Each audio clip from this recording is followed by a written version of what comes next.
Obviously, the story for week 2 is going to be the return of Ben Johnson. Let's talk Lions football. Elbow, forearm, he's going to be down. The result of the play is a touchdown. And the flag that was thrown on this was picked up.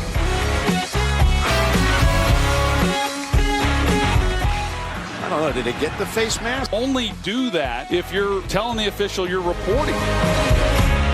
The Lions hangover.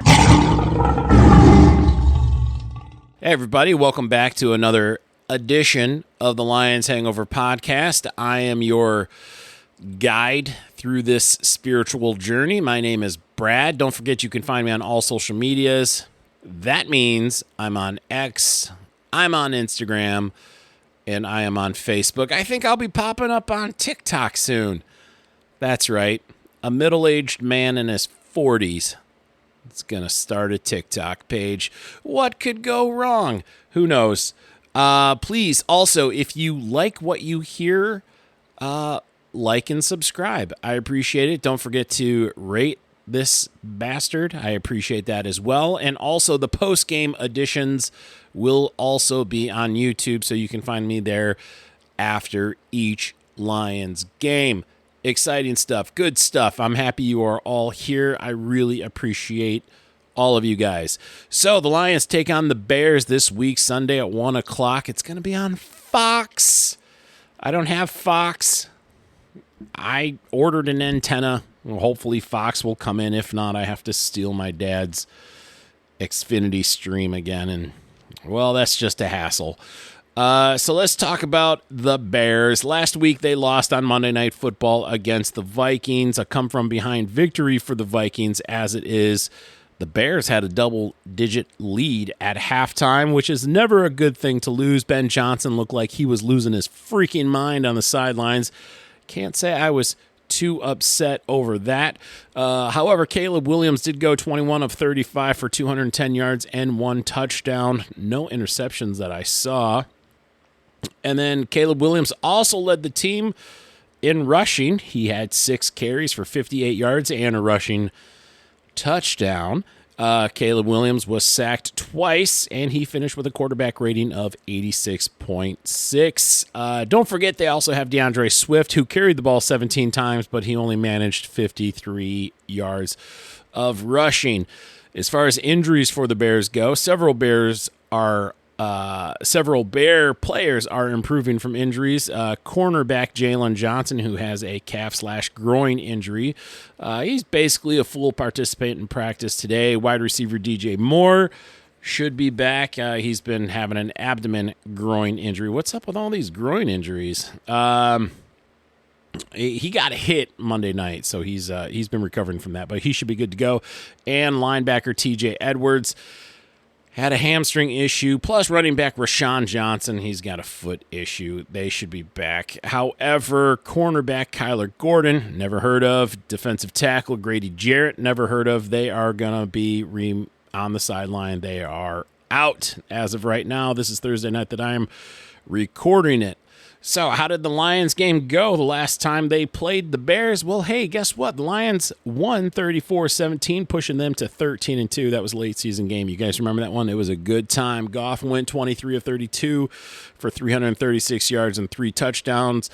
Gibbs ran 23 times for 109 yards and 1 touchdown. This was when Montgomery was injured, though, so it was the Gibbs show. Craig Reynolds got some touches, too, but insignificant for the stat line. These are just the highlights to give you a little taste of how we match up against the Bears. St. Brown had 6 catches for 70 yards and a touchdown. J-Mo, possibly one of the best games of his career, 5 catches for 143 yards and a touchdown. And Laporta also had 4 catches for 43 yards and a touchdown. During that game, Caleb Williams was 26 of 40. He threw for 334 yards, 2 touchdowns. Lions, however, only allowed 59 yards rushing, and that was without Aiden Hutchinson. That was without, I believe, Aleem McNeil at that time. So that was with Zadarius Smith, however. We're going to get to all of this, how this is all relatable here pretty soon. The last 10 matchups, the Lions are 6-4 against the Bears, so a winning record over the last 5 years. That's pretty good. And overall, though, the Bears lead the series 105-80 and 5 ties. The Lions, injuries. Terrion Arnold, of course, he's got that groin issue. He should be back. Jack Campbell, I think he had a foot injury. Is that right? He's expected to play. And the good news, Taylor Decker is also expected to play. Now, you're hearing me ramble through all of this stuff, and you're probably wondering to yourself, how do the Lions match up against the Bears? Well, Caleb Williams, he's a scrambler, man. The Lions have always struggled with scrambling quarterbacks, and Caleb Williams did a decent job of scrambling last week. He did have that touchdown. He did have over 50 yards. And he only had 6 carries. So the Lions are going to have to do a little bit of spying, I feel like. They're going to have to leave a man home, maybe one of those linebackers, Barnes or Anzalone. Just keep an eye on Williams, make sure he doesn't scramble out. I know that's always easier than said than done, that you have to dedicate one of your defenders to the quarterback. That means that somebody's probably going to be left open on the field. So, I don't know. The threat of a scrambling quarterback is always dangerous. And, you know, if Caleb Williams has time, I know their offensive line didn't get a lot of credit last week. The Bears, that is okay with me.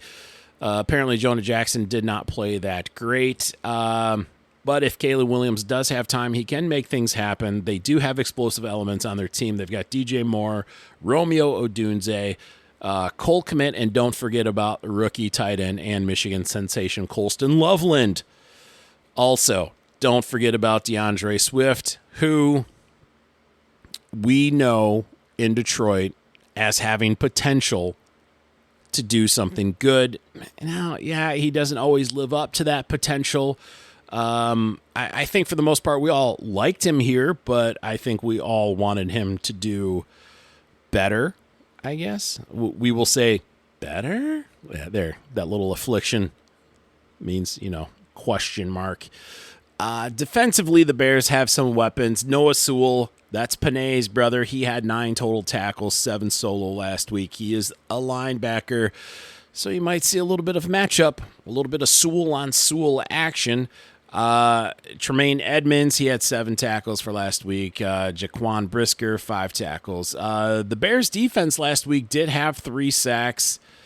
It's 3 more than the Lions had last week. Don't forget the Bears also have Montez Sweat, who is a threat on the defensive front. Now, as of right now, according to ESPN Bet, the Detroit Lions are favored by 6.5. They opened with a 5.5. They are predicting 46.5 total points for the over-under. Oh, man. I'm just thinking about that over-under and who I would take. I got to think the Lions' offense is going to open up, so we should get I think I'd go with the over, the 46.5. I think I'd go over on that. The Lions favored. See, this is so tough because it's like if the Lions do what they're supposed to do, they'll be okay. But are they a different team now with these different coordinators? You just can't tell. You just can't tell. Are the Lions or are the Bears going to be a better team now with Ben Johnson as the coach? Can they shake this off? Between the two teams, they're both 0-1. I really feel like Dan Campbell is going to rally his team before Ben Johnson rallies his. The players know Dan Campbell. They love Dan Campbell. They are all in on Dan Campbell. The Bears right now are probably thinking, is Ben Johnson the guy? Like, there's still probably uncertainty in the locker room towards Ben Johnson. They may like him. They may not like him. I'm going to assume they do like him. I mean, that's just the way it goes. You have your coach, and you just follow him until the end.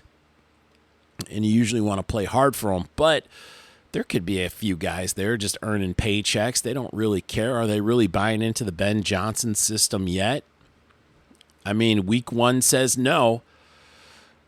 So it's really going to be a little a little interesting to see if he can rally his team. I think between the two teams, though, the Lions are going to rebound first. I think the Lions are going to come in more pissed off than the Bears are going to be coming in off of their loss. I really see the Lions going 1-1. I just feel like this is going to be the game where Hutch is going to get like 2 sacks. I'll even say a sack for Tyleik Williams. I think the Lions' run defense is going to stop them. There's probably still going to be some work to be done on that passing defense, but I am expecting good things from Brian Branch and Kirby Joseph.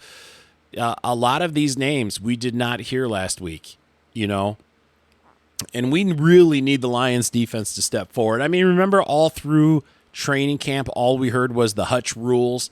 The Hutch rules, they would continue the play even though Hutch would get a, quote, sack in practice during preseason, because if it wasn't for continuing the play, they would never finish a practice because Hutch was just constantly getting to the backfield. Now, is this because Hutch was going against the number 2s and number 3s for some reason, or was Hutch paired up against the number 1s? I know Hutch is amazing. I'm not trying to insult him at all, but where was this in week 1 against the Packers? Where was anything week 1 against the Packers? We had very few highlights, and Isaac Tesla better be involved this week a lot sooner than the last play of the game. I don't want him to have a last-second touchdown unless it's a come-from-behind victory, for the win. He better get a touchdown in the first half. I want to see this man involved. I call him a man now, even though he's 20 years younger than me. And then some. I want to see Jared Goff not dump it off to Gibbs or Montgomery. I want to see St. Brown get 5 catches. I want to see J-Mo get 5 catches. I would love to see Tesla get like 3 or 4 catches, and then 3 or 4 catches to Gibbs and Montgomery. I'm good with that. Spread the ball around. Give me Laporta with 5 catches as well. Just thinking about this, man, is frustrating. The Lions just were poo-poo last week. There's no better way to put it. They were just poo-poo. And, you've heard all week about how they know they need to do better and that, they're going to play better. It's not who they are. And, you hear Dan Campbell say that. Of course, the fans have the right to be angry at that first game. And I was angry. That was a piss poor effort, man. None of the Lions looked like they knew the NFL season had started. It's like they left their motivation in Detroit. It was just so awful. And we need Ratledge to get better instantly. There were some major communication issues. I know they've been stressing communication as well this week, but if you've seen the video replay, he was missing his assignments left and right. It's like he had no idea where he was going. Now, I have faith in him. I have faith in Hank Fraley, the offensive line coach. I know they can get it together, but it's like this needs to be corrected ASAP. I have high expectations for Tate Ratledge, whether he's at right guard or center or, even if they want to get crazy and put him at left guard. I don't care. Same thing with Mahogany. These guys, the center of the offensive line, need to get it together. All right. And this will solve everything because we didn't have a run game and our pass game was garbage too. I don't care that Gibbs had 10 catches. That means nothing when he only had 30 yards. That was a quick dump off. That's what that was. Now, thankfully, the Bears don't have a Micah Parsons. Noah Sewell might be a good player, but he's not Micah Parsons yet. So this will be an opportunity for us to gain our momentum back, to build a little bit of confidence. We're going to have a tough game coming up after this to Baltimore, okay? This, while it's not a must-win yet, you're going to be in danger. If you drop this one, okay, you're going to be in danger. And I'm not going to panic. I don't care what I sound like right now. I'm not going to panic until the Lions go 0-4. I will give them that grace period. Should they fall apart this Sunday and go 0-2, let's just assume they're going to lose to Baltimore. 0-3. They come back for Cleveland. If they drop that game to Cleveland, it's time to panic. If they can't get this offense going, if they can't get this defense going against Cleveland, by then, week 4, we are in trouble. I will say it. I'm calling it now. That'll be time to panic. Until then, hey, we're rusty. Starters didn't play in preseason. It didn't play in preseason, and they should have. They should have. Dan Campbell even admitted that Mahogany and Ratledge, like these guys should have got some reps during the preseason, and then they kind of backtracked on it. He's like, well, they're not playing against the number one, so, that's why I like the joint practices. Yeah, I like the joint practices too for that. But you cannot give these young guys enough reps, okay?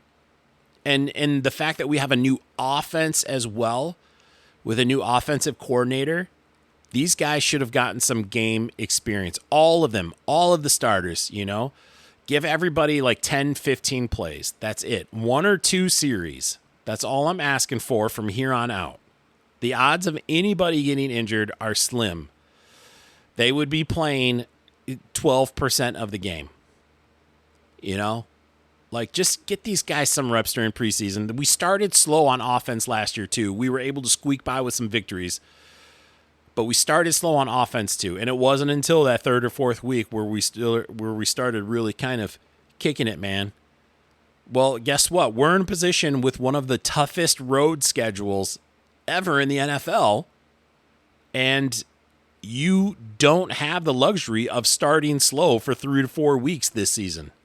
You don't. And this is where those extra reps during preseason for everybody, specifically the young offensive linemen. You could be hitting week 1 full steam. You could have been.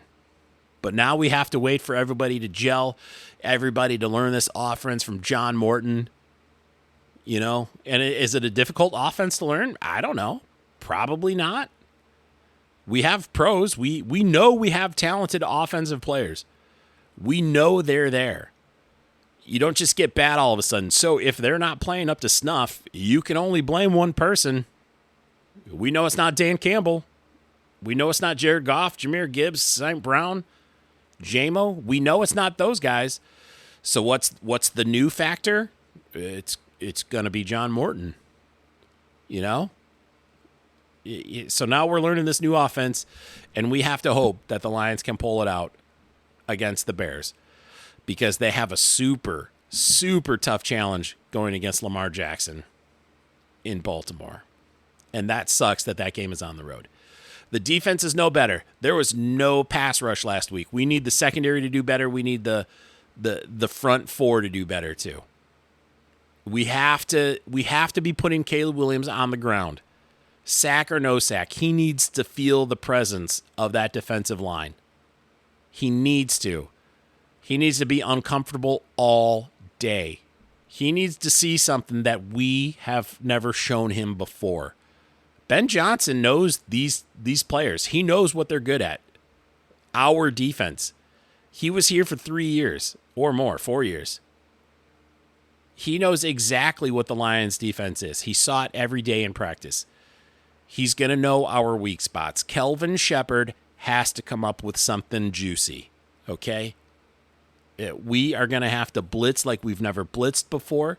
We're going to have man coverage like we've never had. We're going to have to do zone coverage, man. You got to do stuff. Get creative. Keep an eye on Caleb Williams. You cannot let him run on you. You cannot. We need Hutch to get at least 2 sacks. If he could get 5 sacks, that would be amazing, but he can't be the only one producing out there either. We need Davenport on the other side. We need DG. Man, I wish I could talk. I'm just getting so pumped up. DJ Reader, do something, bro, while you're healthy for the 3 games this year. Same thing with Davenport. Do something. You're only going to be healthy for a few more games, and then you're probably going to get injured. And then everybody's going to question why you were brought back and not just released. Do something. DJ Reed, you were garbage last week. One of the worst PFF grades. You're supposed to be an upgrade over Carlton Davis. I will call all of you guys out. Do better. I still have a special place in my heart for Kirby Joseph and Brad Branch. I won't call them out yet. But they do need to get interceptions. At least 6 of them. Those 2 guys. That would be great. Terry and Arnold, same thing, man. Make sure you hydrate and stretch. Crap. Oh, man. You guys, I don't want to go back to that old Lions team. I don't. And I don't think we are. But we haven't had enough dominance yet for me. Let me get sick of winning a little bit where it's not such a big deal if we drop one or two. We are just in such a weird position right now, losing that game against the Packers.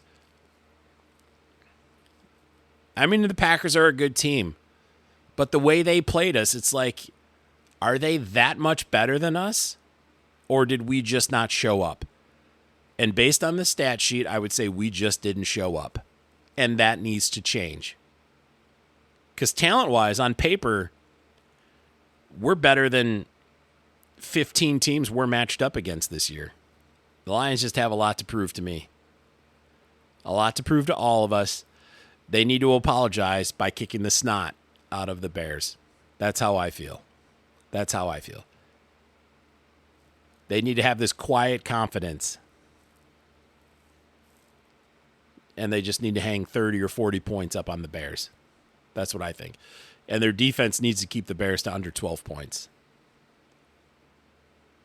If that happens, if we win 30-12, I will be happy, and I will say the Bears are back. Now, I know the Lions are going to be prepared. They're going to be pumped up. They want to destroy Ben Johnson. They can do it. But if the Bears have Ben Johnson's back, they're going to play extra hard for him this week to get him a win against his old team. And we cannot let them get in the game. We have to shut them down right away. Khalif Raymond better be returning all the kicks, punts, and kickoffs. I don't want anybody else but him. Nobody else but him. Tesla better be the third wide receiver. Raymond should be the fourth. Offensive line needs to keep tearing it up. Play better than last week.